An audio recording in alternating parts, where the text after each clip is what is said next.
Hi. So to recap on armour ideas, there could be 3 types or layers per body part, being padding, mail and plate. A character can be in one of 4 weight classes, from unarmoured to heavily armoured, depending on the greatest number of layers they have equipped to one body part.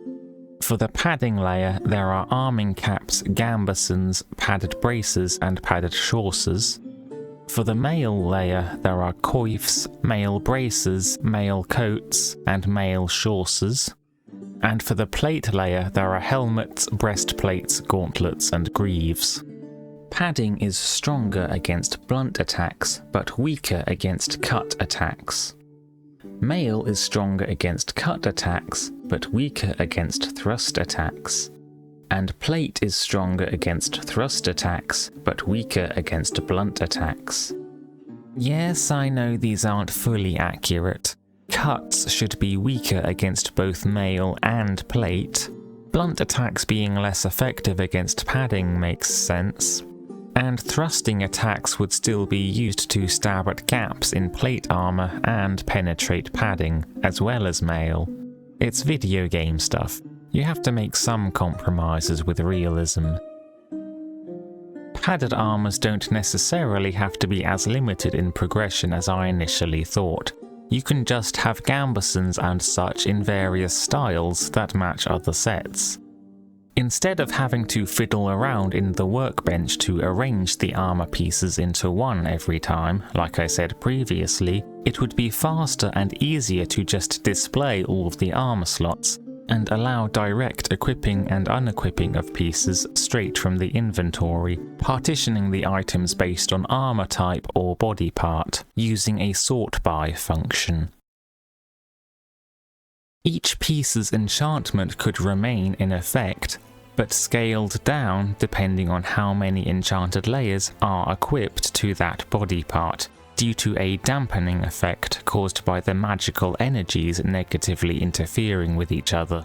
One piece by itself would be at full power, 2 layers would have half the values, 3 layers together would each only be at 1/3 enchantment strength, and if we include clothes underneath, that counts as a 4th layer. Unenchanted pieces wouldn't count towards this. Not being able to change armor mid-combat may also be a bad idea, because games aren't always good at telling when you're actually in danger, and this obstruction to doing stuff can get annoying. Instead, there could just be a simple and quick animation of the character adjusting their new gear, momentarily preventing you from taking other actions. In the previous video, I chose to stick with a simpler carry weight system, where aside from a small 5% penalty at maximum encumbrance, there is no hindrance to movement from carrying items until hitting the limit, where mobility suddenly takes a nosedive. One thing I hadn't considered, and really should have, is that progressive infringement on mobility would give a reason to hold off on carrying lots of stuff, namely healing items, because there comes a point at which the cost of carrying them outweighs the benefits, thus giving another partial fix to healing in Skyrim. This relationship could be a straight line, a curve, or happen in steps. And it could take effect immediately, or have some leeway. And it could maintain maximum item encumbrance as a sudden major threshold, or gradually lead into it. Next up is an idea I'm not so sure about: maximum armor encumbrance, with the purpose of it being the armor equivalent of weapon attribute requirements. It could begin very leniently, with even the weakest starting characters being able to equip all of the heaviest early game armor, plus some extra wiggle room to grow into. But if the player wants to continue to keep equipping heavier and heavier pieces of gear throughout the game, and be in the heavy armor class, they'll eventually need some investment into making their character stronger. There could arguably be some input from endurance or the athletics skill. You know, this is matching very closely to carry weight. Even the numbers very loosely line up with carry weight divided by 4. That would be a very easy way of calculating it, without having to introduce extra effects or stats. Though external bonuses to carry weight might have to be exempt. Going over the maximum armor encumbrance would be similar to going over the carry weight limit. You would be allowed to, but it would greatly restrict your movement. Let's have a quick look at how some other games handle encumbrances. Demon's Souls had equip weight and carry weight be 2 separate things, determined by different stats, but both using the physical weight of the items. Equip weight determining weight class, and carry weight just being a limit to how much stuff you can carry, having no effect on movement.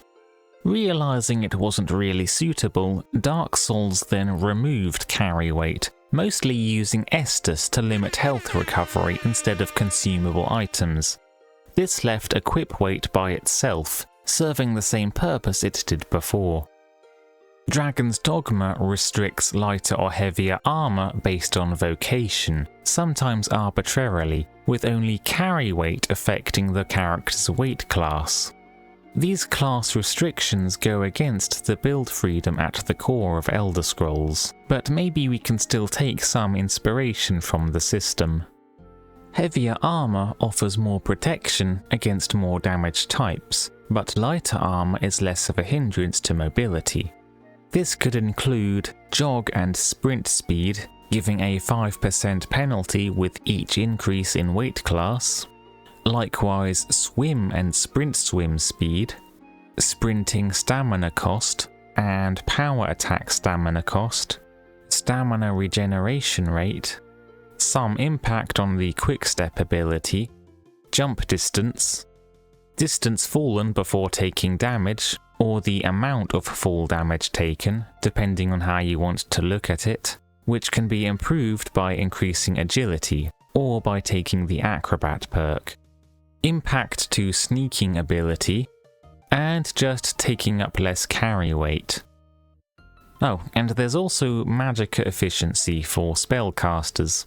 It would give some in-universe explanation for battle mages not wearing heavy armor for combat.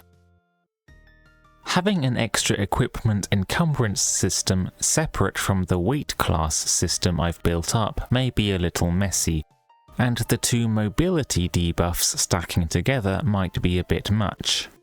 Instead of having different weight systems for maximum armor encumbrance, armor weight class, and item carry weight, we could take some inspiration from Dragon's Dogma to merge them into one system.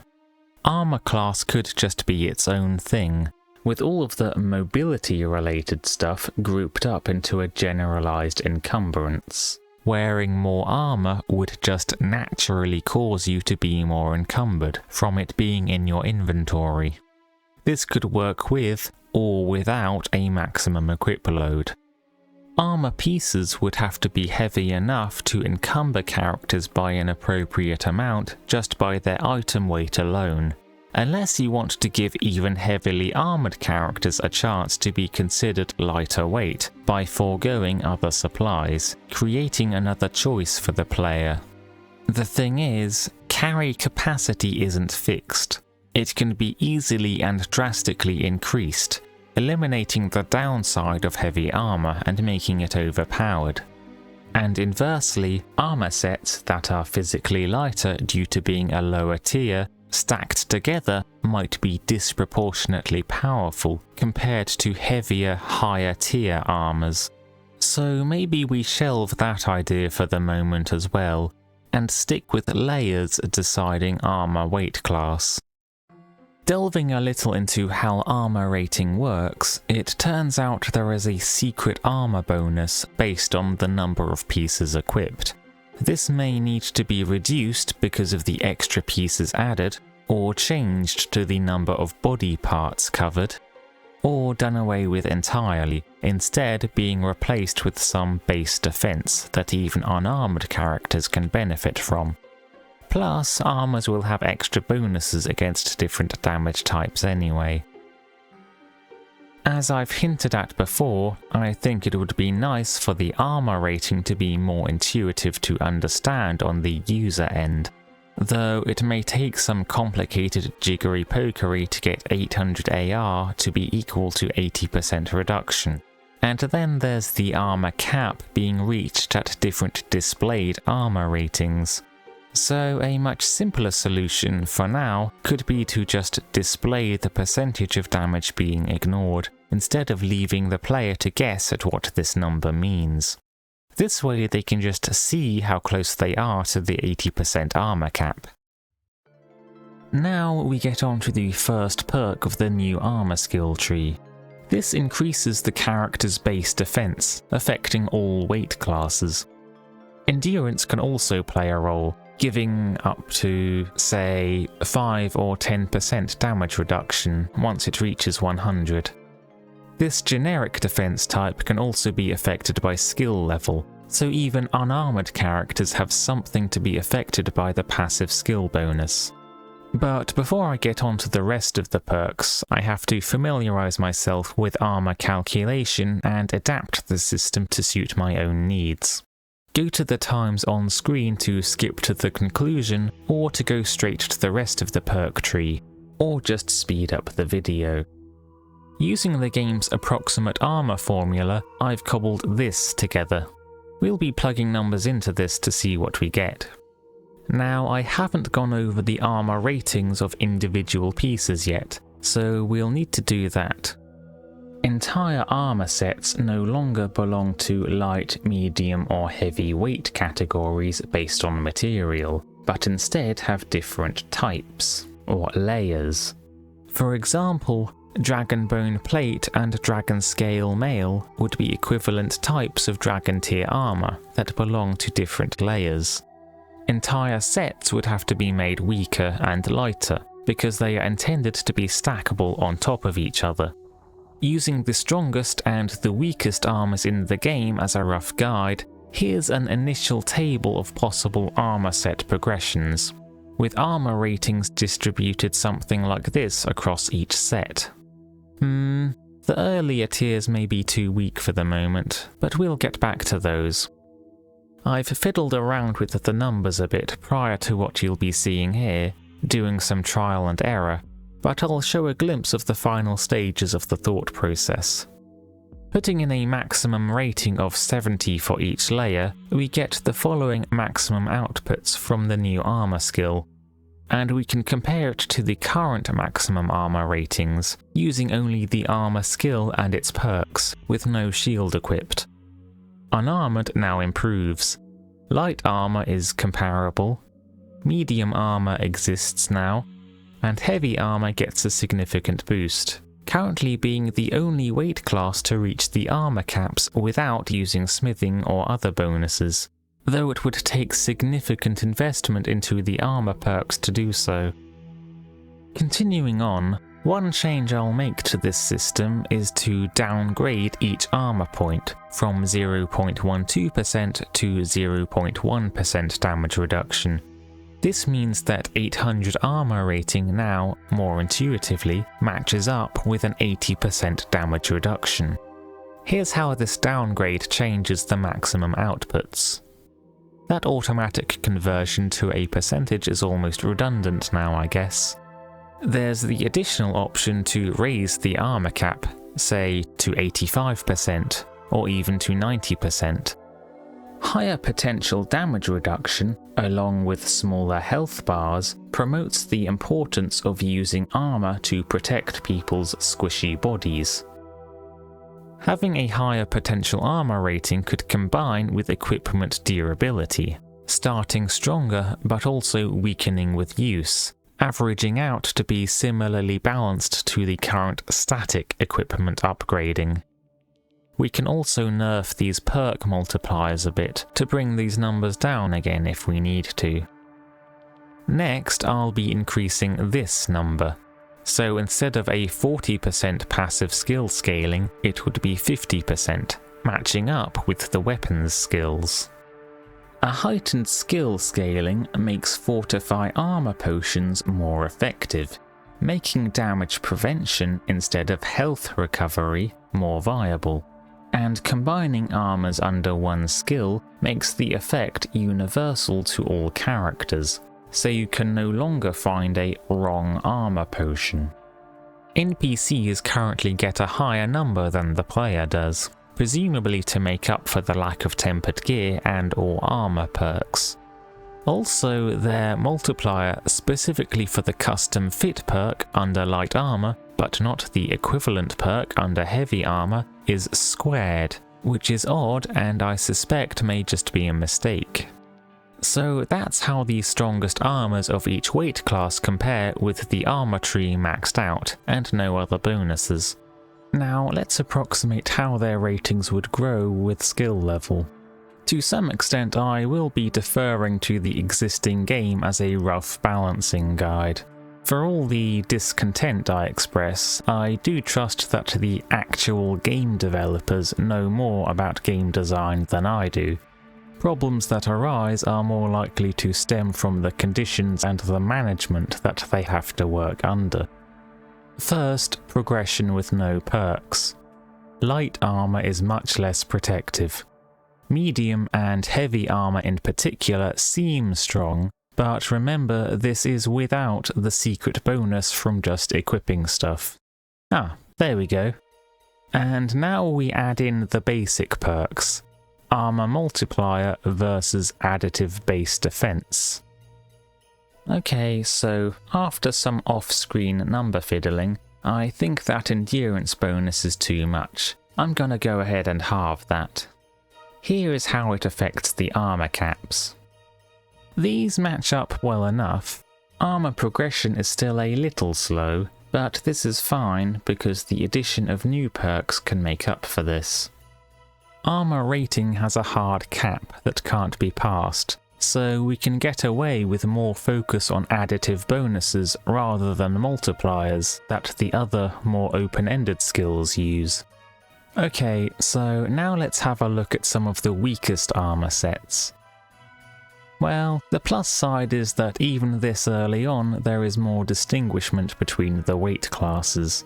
But even with the proficiency perks factored in, these values are still low. So these weaker armors may need boosting up a bit. A value of about 50 per set does the job. But now there's no room left for every piece of armor to increase by 1 armor rating each tier. One solution for this is for progression to be staggered, which goes against each next tier being an improvement on the last. Another solution is to resort to base armor ratings using decimals. While the devs have done this themselves on occasion, it's not fitting to make it the norm. Armor tiers progress linearly with player level. We'll need to adjust the levels at which they start appearing to avoid overlap. Note that this is not the same as progressing linearly with time, since XP required constantly increases. As you level up, more and more time passes before reaching the next level, with early level armors becoming obsolete before you've even had a chance to find them. So the earlier tiers could be spread out more with that in mind. If we boost the early armors up, it creates a noticeably narrower range of values available to be used, due to weight class coming from stacking layers together rather than being preset based on material. A downside is that for well upgraded armor, the tier doesn't matter so much, because there isn't as much of a difference, aside from the base values they can be degraded back down to. Inversely, an upside is that, for well upgraded armor, the tier doesn't matter so much, so you'd have more freedom to wear whatever aesthetic you like. A more exaggerated range of values is also important because it communicates quickly and clearly which tiers are better than others. So something we can do about it is let some armors have underpowered ratings, allowing a wider range of values to be used, but then add back in a hidden additive bonus across the board for armoured body parts to make the sets balance out again. However, I prefer information to be out in the open. The armour rating you see should be the armour rating you get. Arguably, the slightly lower values coming from the low tier gear happens in the early game, when it doesn't really make so much of a difference, and the player can choose to compensate for it by using fortify effects or some of the upcoming armour perks. So I'm actually going to leave these as they are, and let the past few minutes or so just be a thought exercise. So the final armour progression looks like this, with individual pieces having these values, and set appearance is distributed across levels something like this.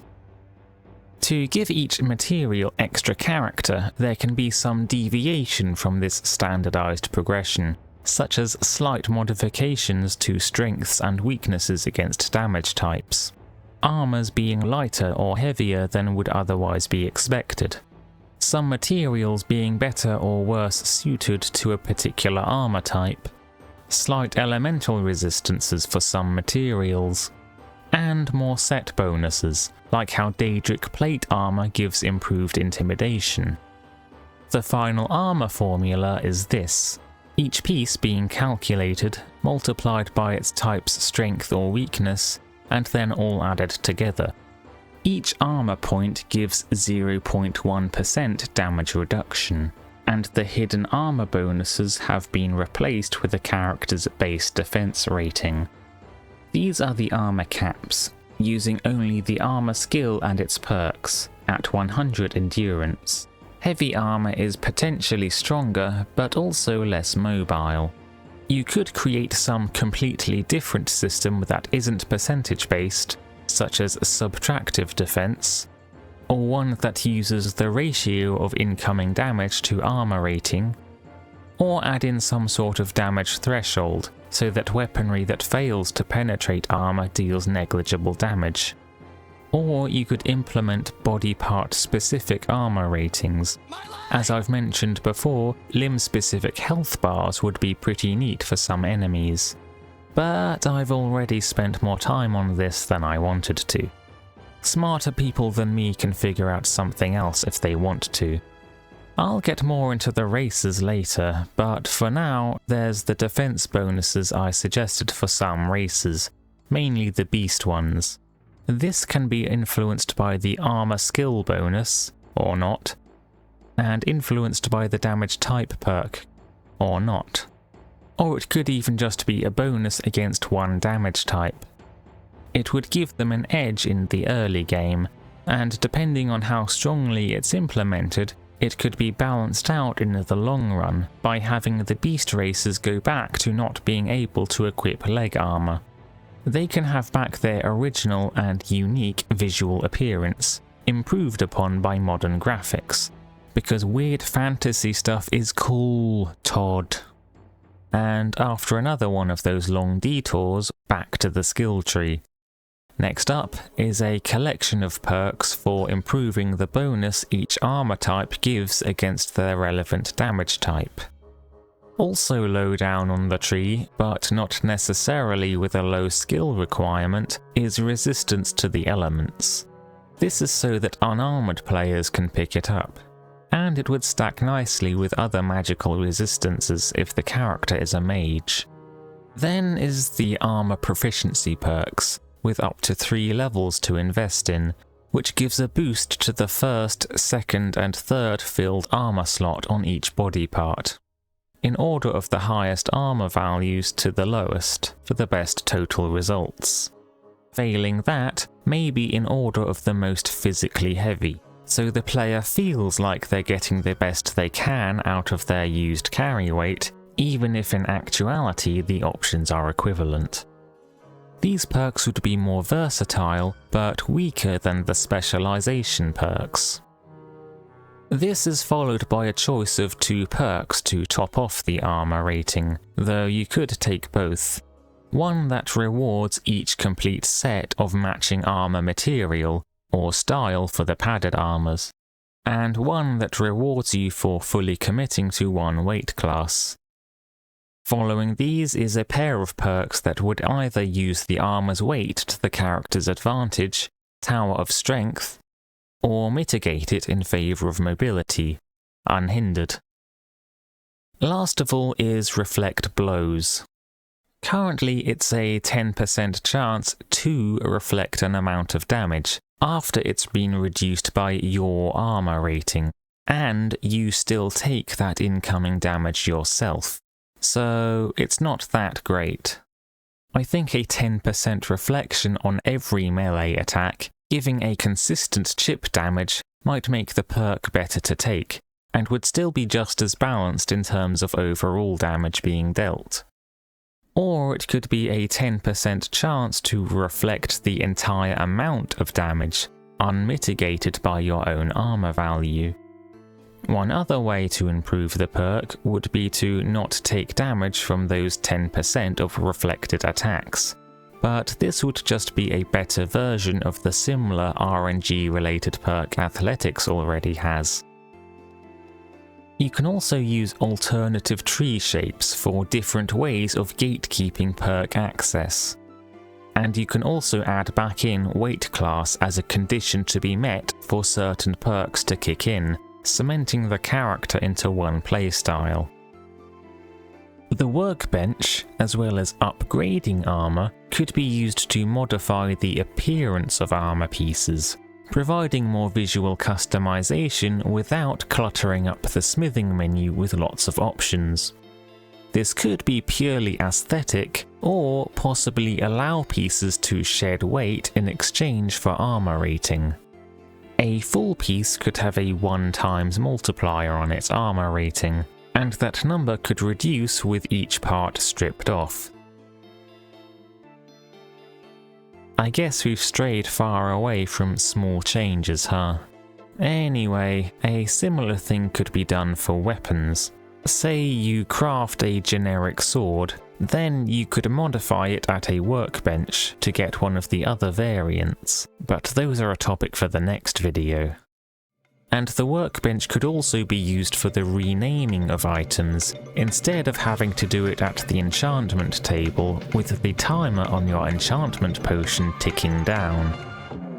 Lastly, when examining a weapon or piece of armor in your inventory, the game could display a more detailed breakdown of what is contributing to the damage or armor value, including the base damage, how much it's been improved, and other multipliers and bonuses being applied. This video took much longer than I was initially anticipating. I'll see you in the next one.